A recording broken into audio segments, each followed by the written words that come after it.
Shalom, selamat pagi jemaat yang diberkati Tuhan. Apakah di pagi hari ini Bapak Ibu Saudara-saudari yang diberkati Tuhan datang dengan penuh sukacita untuk kembali beribadah kepada Tuhan? Atau mungkin ada di antara setiap kita yang datang di tempat ini dengan penuh pergumulan, dengan penuh kekecewaan di dalam hidup ini? Tetapi percayalah, Allah kita adalah Allah yang besar, yang di dalam Yesus Kristus senantiasa memanggil setiap kita. Firman-Nya berkata, engkau yang letih lesu, engkau yang berbeban berat, datanglah kepadaku, aku akan memberikan kelegaan kepadamu. Demikian pula pada pagi hari ini, Allah yang besar di dalam Yesus Kristus senantiasa memanggil setiap kita untuk datang beribadah kepadanya. Kita menenangkan hati kita untuk beribadah kepada Tuhan.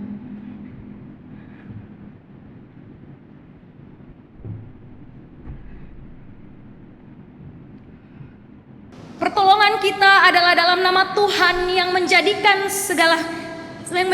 langit dan bumi dan segala isinya, dan yang tidak pernah meninggalkan hasil perbuatan tangannya. Kasih karunia dan damai sejahtera dari Allah Bapa, Putra dan Roh Kudus menyertai kamu sekalian. Dan menyertai juga. Allah kita adalah Allah yang besar, Allah yang agung. Bukankah demikian Bapak Ibu Saudara-saudari yang diberkati Tuhan? Ya, Dia adalah Allah yang layak disembah. Mari kita muliakan Allah kita, Allah yang besar.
Pujilah Tuhan, hai segala bangsa.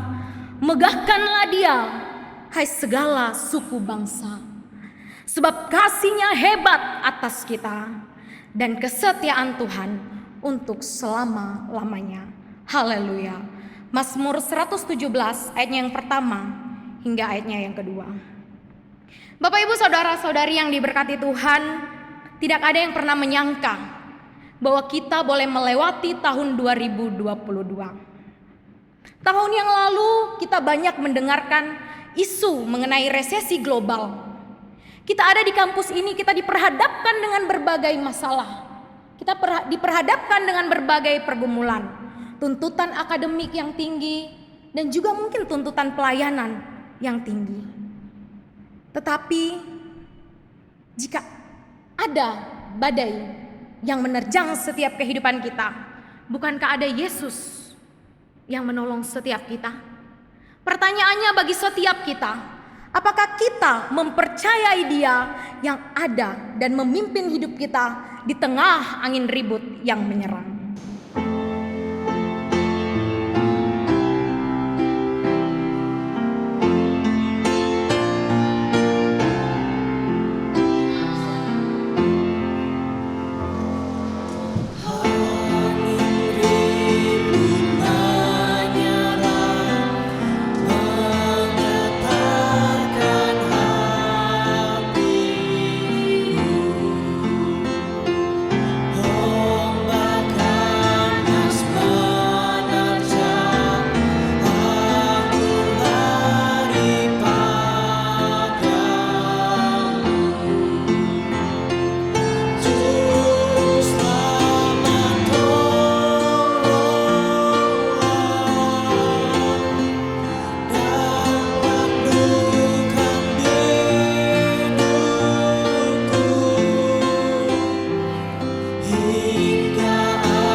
Tuhan, harus kami sadari bahwa badai kehidupan yang menerpa setiap kami membuat kami lari daripada-Mu.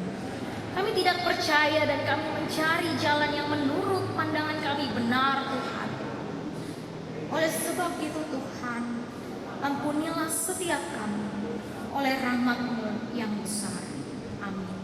Jemaat disilakan berdiri.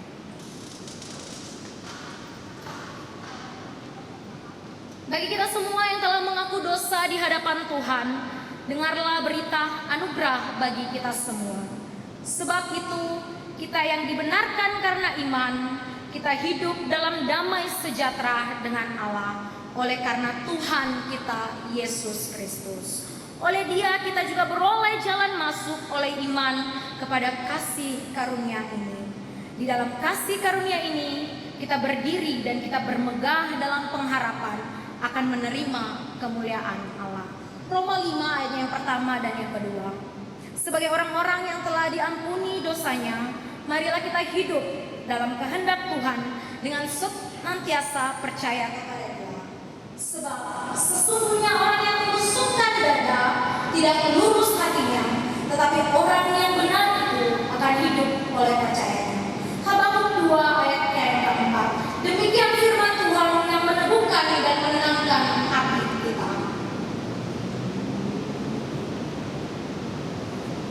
tenanglah dunia.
Mari bersama dengan orang percaya di sepanjang abad dan tempat yang mempercayakan hidupnya kepada Tuhan.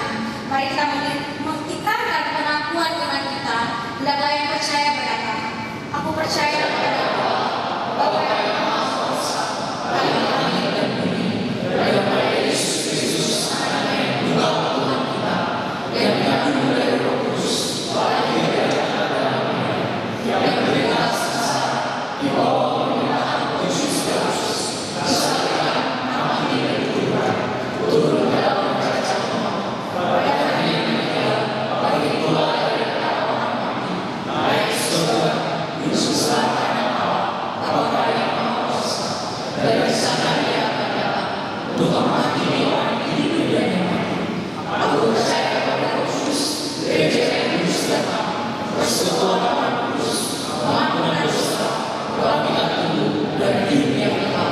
Amin. Jemaat disilakan. Di saat ini kita akan masuk dalam doa syafaat yang akan dipimpin oleh saudara Joshua Tejo. Tuhan bersyukur untuk kesempatan yang Tuhan berikan sehingga kami boleh bersama-sama berkumpul di sini beribadah. Tiba saatnya Tuhan kami akan menaikkan doa syafaat kami. Kami menyerahkan bangsa negara kami dalam tangan Tuhan. Tuhan kami mengetahui di banyak permasalahan yang terjadi di bangsa Indonesia. Secara khusus Tuhan dalam cuaca yang terus berubah dan beberapa daerah terkena bencana alam. Tuhan kami rindu dorongan mereka, orang-orang yang terkena dampaknya Tuhan. Tuhan kami rindu biarlah Tuhan yang boleh terus memberikan mereka kekuatan dalam menghadapi setiap kesulitan-kesulitan yang mereka hadapi. Dan Tuhan juga pakai para pemerintahan yang ada Tuhan, sehingga mereka Tuhan boleh memberikan solusi-solusi yang terbaik untuk negara ini dan boleh memberikan bantuan kepada masyarakat yang terkena dampaknya. Tuhan kami juga berdoa menyerahkan Tuhan untuk gereja-gereja yang ada di Indonesia, biar Tuhan juga boleh tolong untuk terlibat aktif dalam setiap permasalahan yang terjadi di bangsa dan negara ini Tuhan.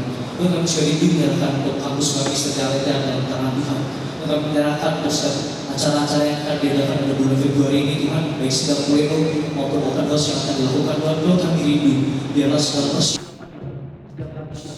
sendiri yang boleh ikut campur bekerja dalam setiap kami Tuhan. Tuhan sendiri yang juga boleh berikan kekuatan pada setiap kami dalam segala kesibukan studi kami. Tuhan juga boleh berikan kami hati yang memberikan yang terbaik dalam setiap persiapan dari kegiatan yang kami adakan Tuhan. Tuhan terima kasih Tuhan, terima kasih. Kami serahkan semuanya ini dalam tangan-Mu. Hanya di dalam nama Tuhan Yesus kami telah berdoa dan mengucap syukur. Amin. Firman Tuhan akan disampaikan oleh hambanya Pendeta Alfius Aremupa.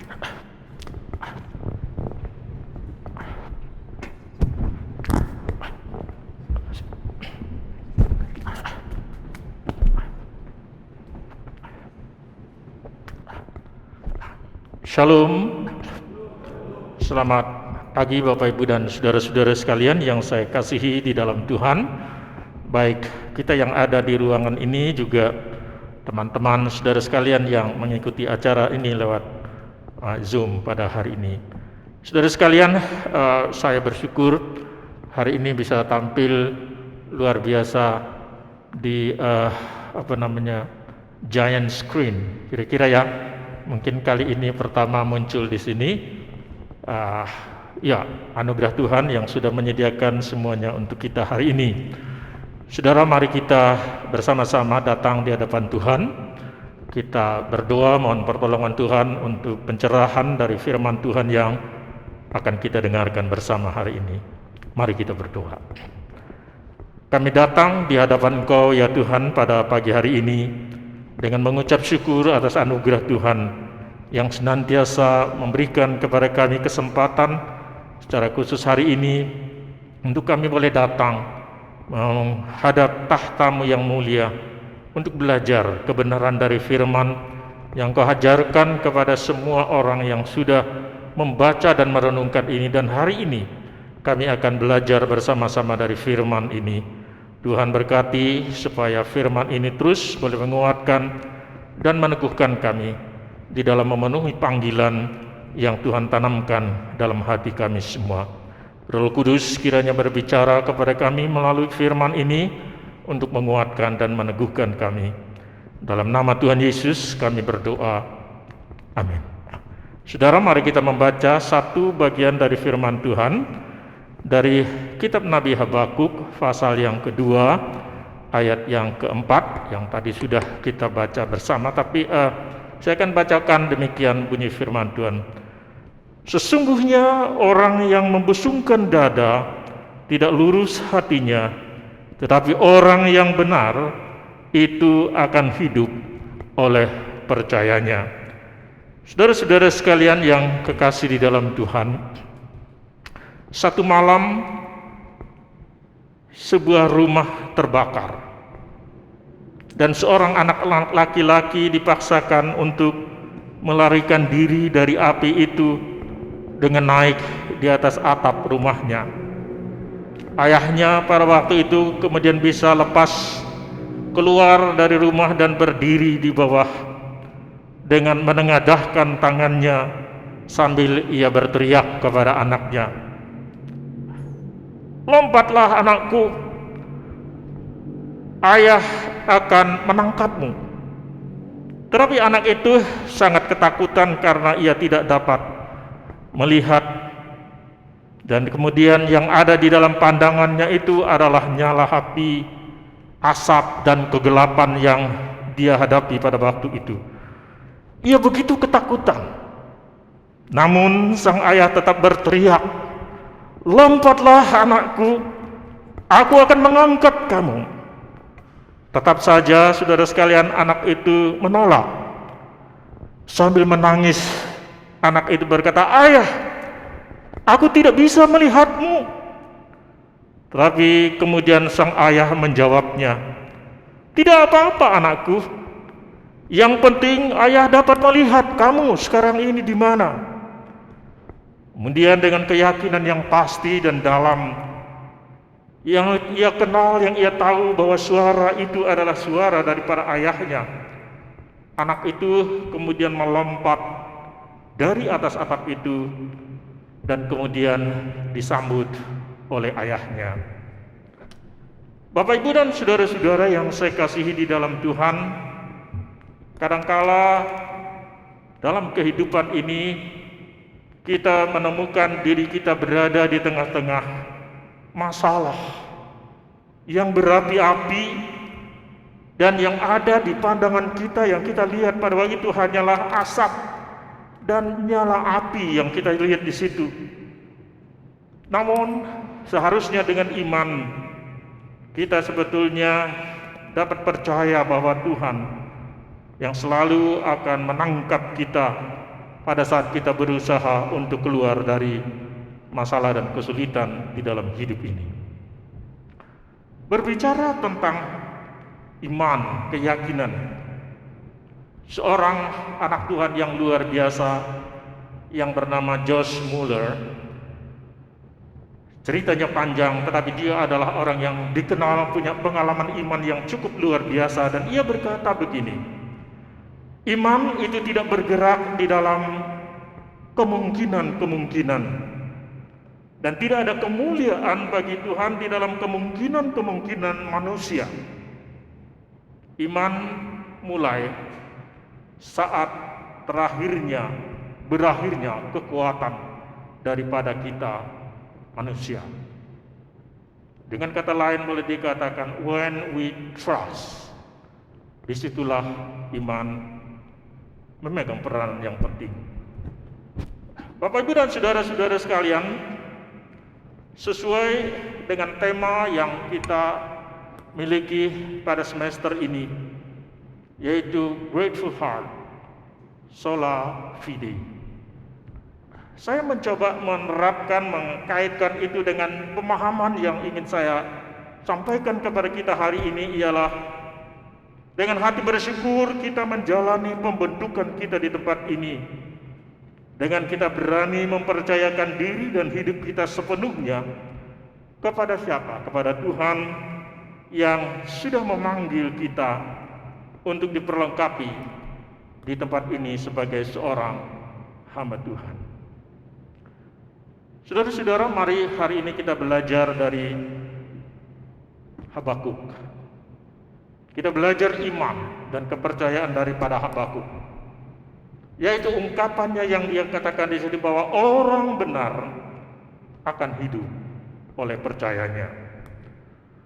Bapak Ibu dan Saudara, tidak banyak yang kita ketahui tentang Habakuk, kecuali yang kita pahami bahwa Habakuk itu adalah seorang nabi yang hidup dan melayani sejaman ataupun bersamaan waktunya dengan pelayanan daripada Nabi Yeremia. Ia dikenal sebagai seorang yang memiliki iman yang teguh dan iman yang berakar pada tradisi iman, yaitu tradisi dari iman Yahudi ataupun tradisi tentang Yahweh.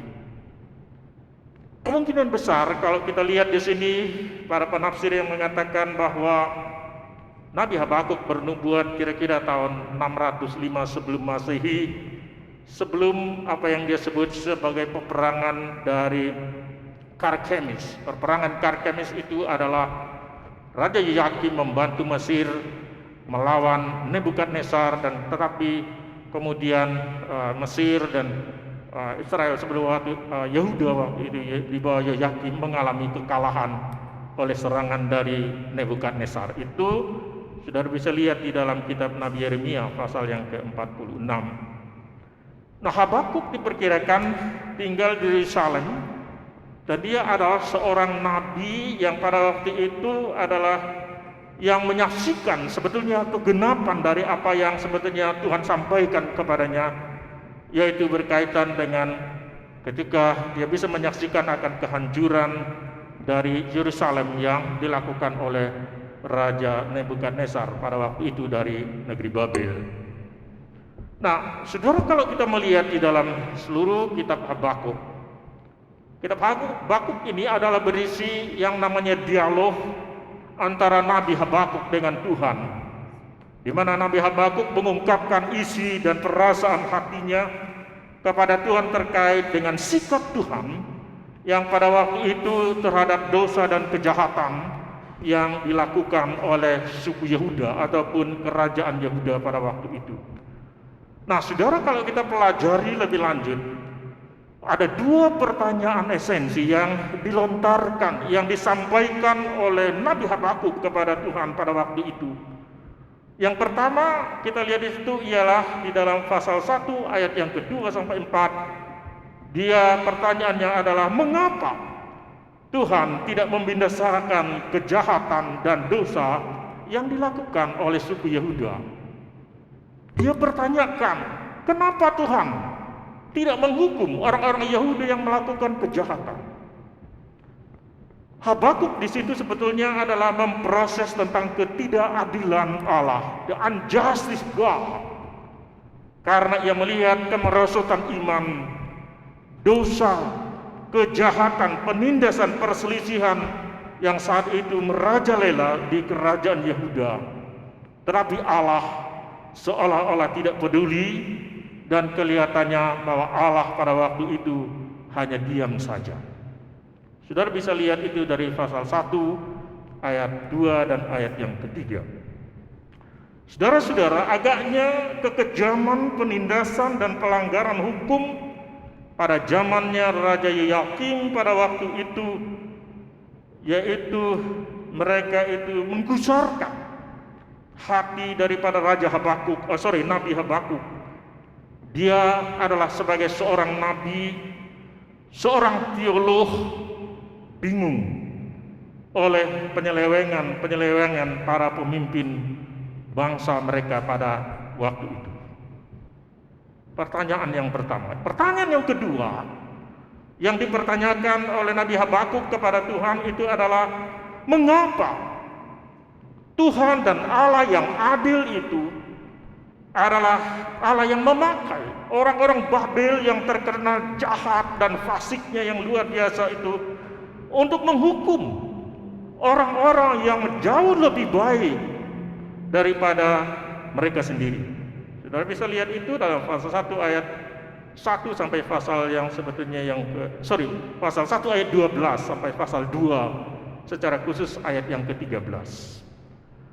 Saudara-saudara, kalau kita lihat di sini bahwa Nabi Habakuk mengajukan pertanyaan-pertanyaan itu, bukan hanya ia ingin tahu ataupun kemungkinan dia itu ingin mencampur tangan dengan urusan Tuhan, tetapi karena hatinya yang tulus di hadapan Tuhan, karena ia adalah seorang yang pencari, disebut sebagai seorang pencari kebenaran, dan orangnya yang jujur, dan orang yang memiliki kesalehan hidup di hadapan Tuhan.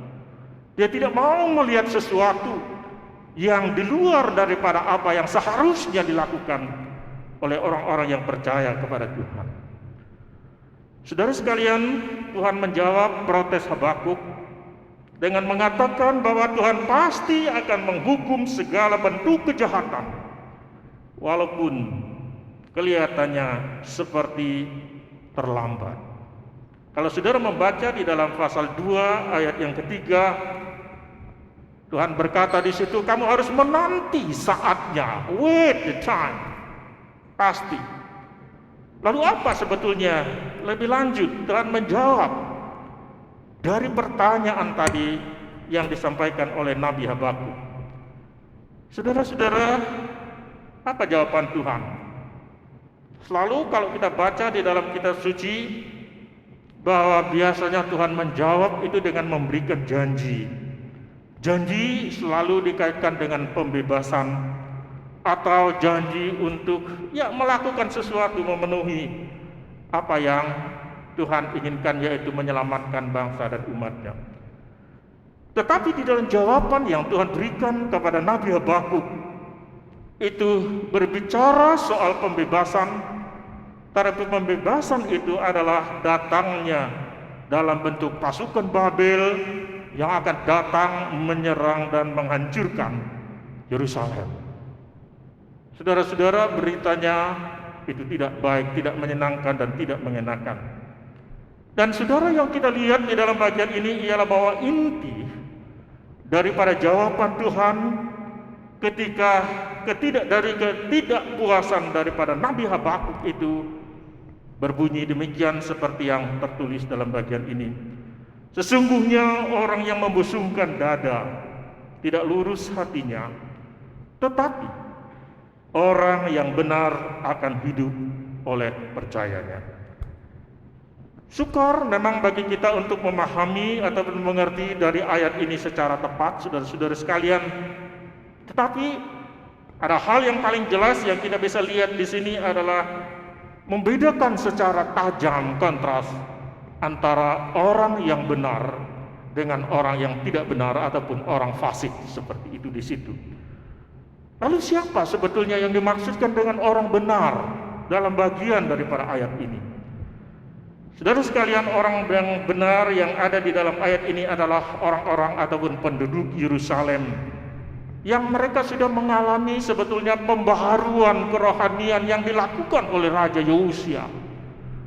Dikatakan di situ adalah mereka yang masih tetap setia, percaya dan berharap kepada Tuhan, membangun kehidupan kesalehannya.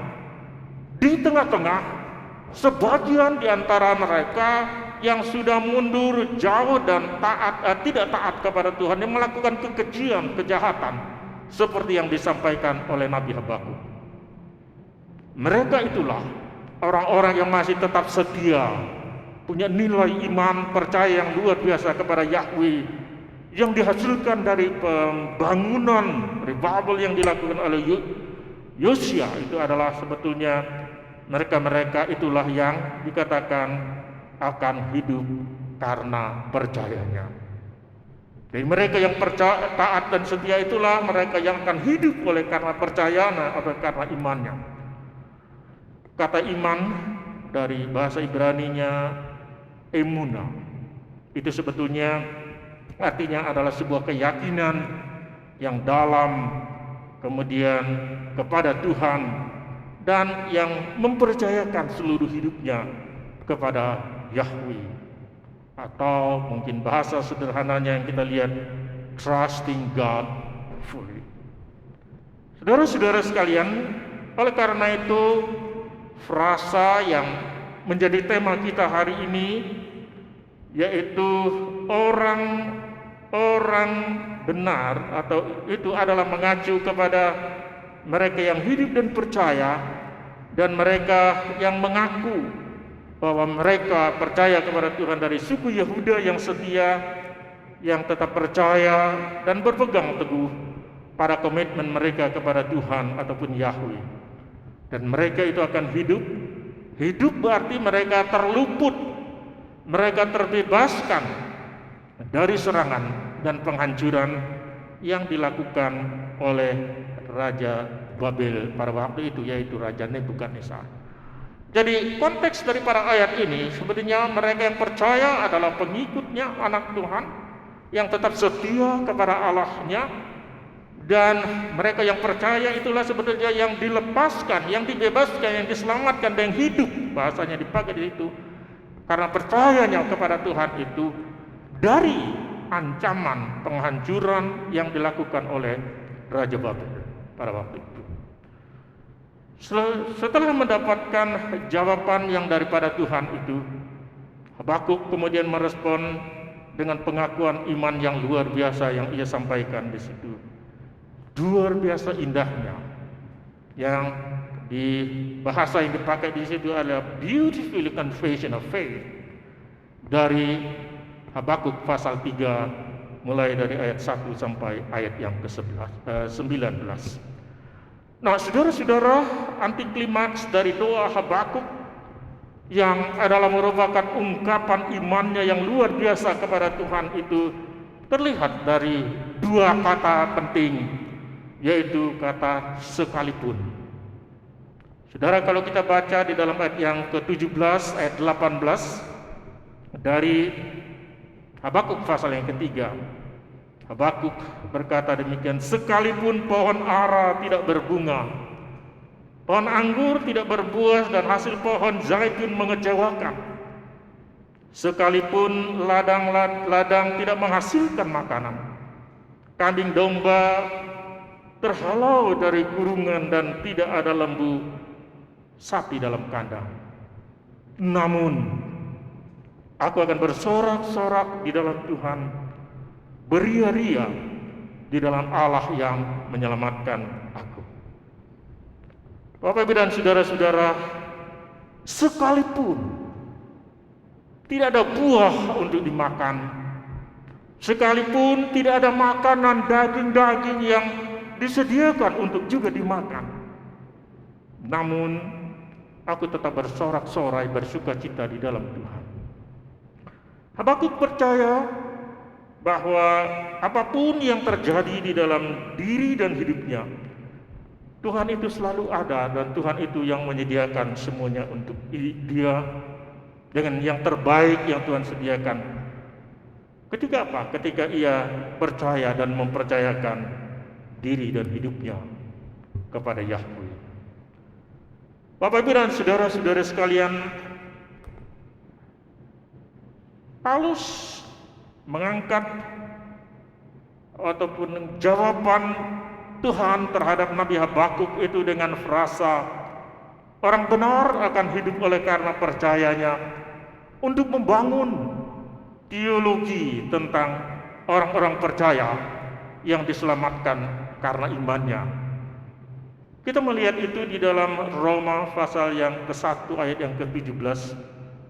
Paulus mengatakan, sebab di dalam hal ini nyata kebenaran Allah yang bertolak dari iman dan memimpin kepada iman, seperti ada tertulis, orang benar akan hidup oleh iman.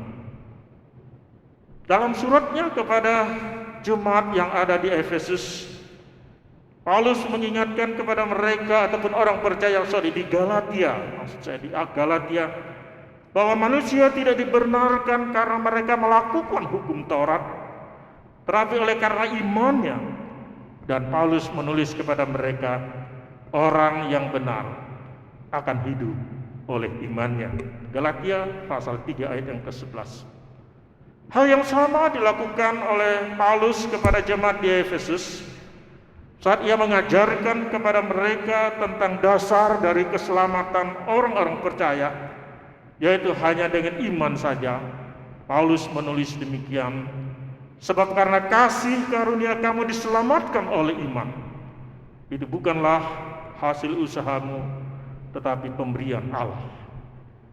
Efesus pasal 2 ayat yang ke-8. Paulus, penulis dari kitab Ibrani, ketika mengingatkan kepada pembacanya tentang pentingnya orang percaya bertekun dalam iman, mengutip dari apa juga yang ditulis oleh Nabi Habakuk dengan mengatakan, tetapi orangku yang benar akan hidup oleh iman. Ibrani pasal yang ke-10 ayat yang ke-38. Saudara-saudara, lebih lanjut di dalam gerakan reformasi yang diprakarsai oleh Martin Luther tanggal 31 Oktober tahun 1517, meneguhkan kembali teologi pembenaran oleh iman sebagai dasar daripada teologi yang kita kenal sampai hari ini, yaitu sola fide, faith alone, only by faith. Hanya karena iman manusia diselamatkan dengan cara yaitu percaya dan menerima Tuhan Yesus sebagai Tuhan dan Juru Selamatnya. Saudara-saudara sekalian, saya ingin kita melihat apa yang kita bisa pelajari dari pembelajaran firman Tuhan lewat ungkapan orang percaya, orang benar akan hidup oleh imannya. Dalam perjalanan spiritual kita bersama-sama dengan Tuhan, our spiritual journey, yang selalu saya tekankan di kelas formasi spiritualitas, adalah perjalanan kita dalam melewati pembentukan kita bersama-sama di tempat ini. Saudara-saudara, pembentukan kita di sini di dalam sebuah perjalanan spiritual ini, kita membutuhkan iman dan percaya yang luar biasa di dalam diri dan hidup kita. We need a trust, bersandar dan berharap kepada Tuhan agar kita bisa melewati tantangan, masalah, kesulitan di dalam kita melewati proses pembentukan kita di tempat ini. We need a trust. Trust itu adalah artinya bahwa kita mempercayakan apa sebetulnya yang menjadi kebutuhan kita setiap hari di dalam proses pembentukan kita di tempat ini. Dengan kita percaya, kita meyakini, mempercayakan Tuhan yang akan memenuhi apa yang menjadi kebutuhan kita sekalipun kadang-kadang kita tidak bisa mengerti mengapa demikian. Saudara-saudara, ada banyak hal, semua yang kita hadapi, proses yang kita lewati bersama ini membutuhkan kita untuk selalu percaya dan berharap, menaruh keyakinan kita sepenuhnya kepada Tuhan. Hari depan daripada saudara-saudara sekalian itu perlu saudara percayakan kepada Tuhan untuk seorang nanti yang bisa menjadi pendamping dari hidup saudara. Saudara perlu mempercayakan itu kepada Tuhan dan dengan iman dan keyakinan yang teguh bahwa nanti Tuhan pasti akan menyediakan yang terbaik.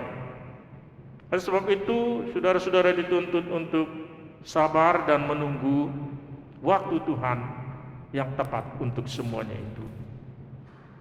Trust juga dibutuhkan bukan hanya sekedar pada waktu saudara berada di dalam pembentukan saudara di sini, tetapi juga pada saat di mana saudara nanti terjun di dalam pelayanan yang Tuhan percayakan kepada saudara sekalian.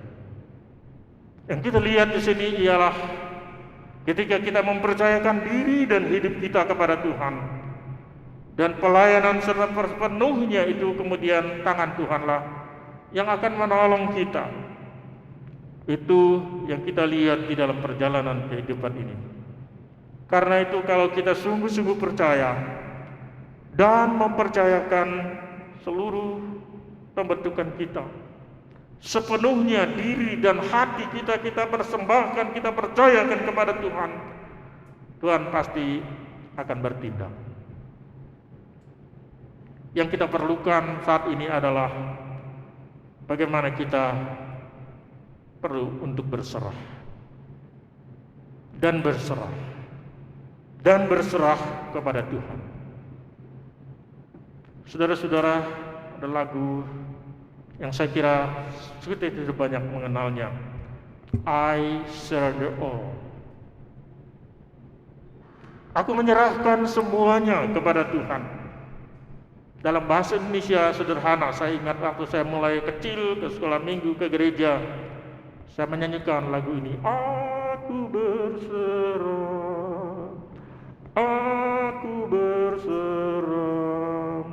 pada Yesus Juru Selamat, aku berserah. Saudara, mengapa demikian? Karena when you surrender unto the Lord, and He will act. Ketika saudara berserah penuh kepada Tuhan, Tuhanlah yang akan berbuat, melakukan sesuatu untuk kita. Mari kita belajar mempercayakan diri dan hidup kita kepada Tuhan. Melewati masa-masa pembentukan ini, Tuhan ingin kita mempercayakan diri dan hidup kita. Trust and obey. Percaya dan taat kepada Tuhan dalam setiap langkah hidup kita. Mari kita berdoa. Tuhan, terima kasih untuk firman yang sudah boleh kami dengarkan bersama-sama pada pagi hari ini. Berdoa kiranya Tuhan menolong kami di dalam perjalanan spiritual kami bersama dengan Engkau. Kami belajar untuk taat dan percaya kepadamu, menyerahkan diri dan hidup kami sepenuhnya, dan kami ingin menyaksikan karya Tuhan yang luar biasa yang Tuhan nyatakan kepada kami semuanya. Ketika kami dalam keadaan goyah iman, tawar hati, ada niat untuk mengundurkan diri apapun juga bentuknya karena kesulitan yang kami hadapi, Tuhan, kiranya firman ini mengingatkan kami bahwa Engkaulah Tuhan yang boleh memberikan kepada kami jalan yang terbaik ketika kami mempercayakan diri dan hidup kami kepadamu. Dalam nama Tuhan kami Yesus Kristus kami berdoa. Amin.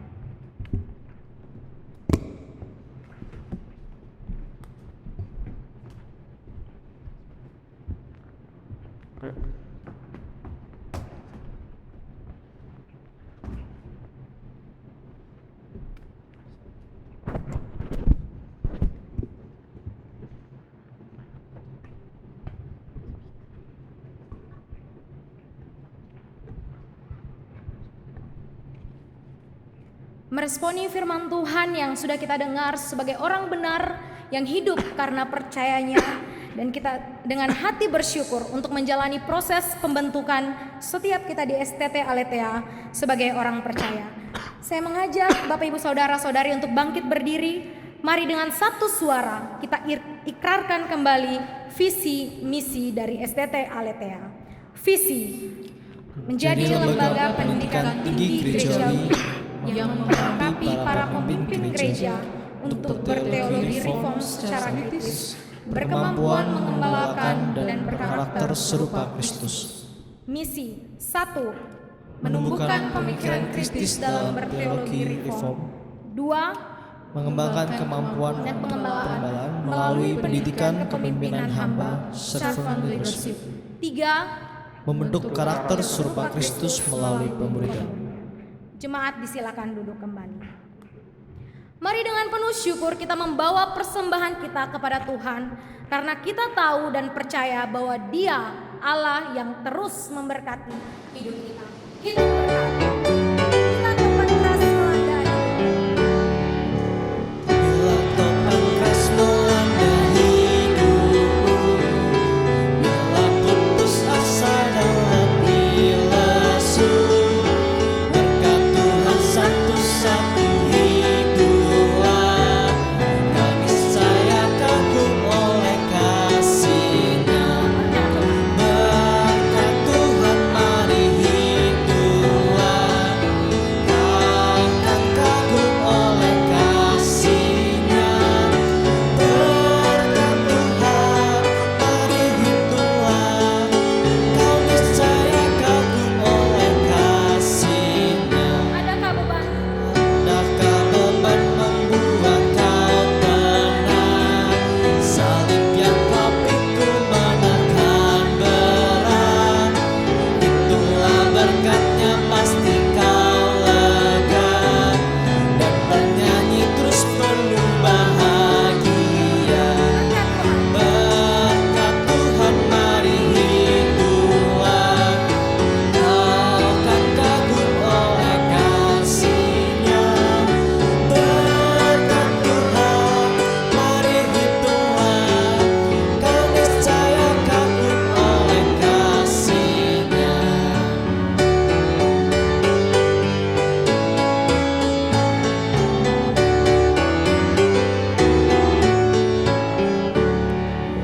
Bila kau memandang harta orang lain, bila janji Kristus yang lebih permai, itulah berkat yang tidak terbeli, milikmu di surga tiada terperi.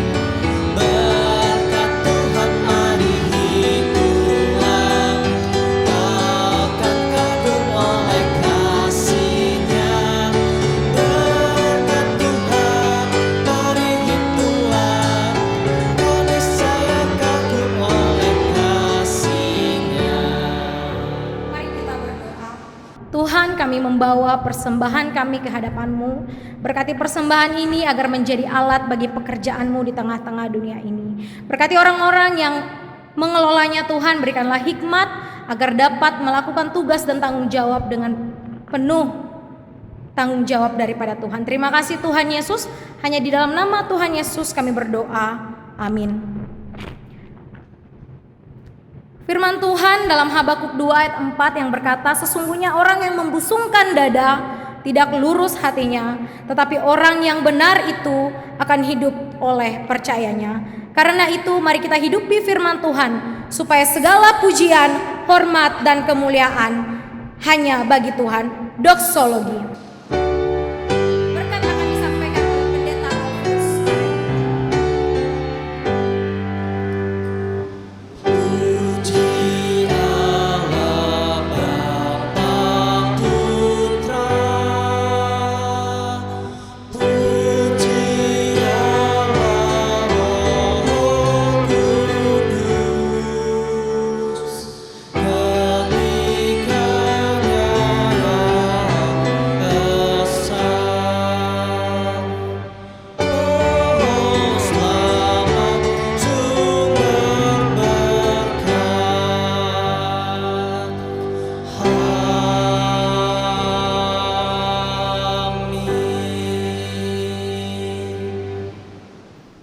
Saudara sekalian, arahkanlah hatimu kepada Tuhan dan terimalah berkat-Nya.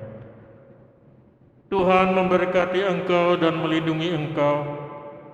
Tuhan menyinari engkau dengan wajah-Nya dan memberi engkau kasih karunia.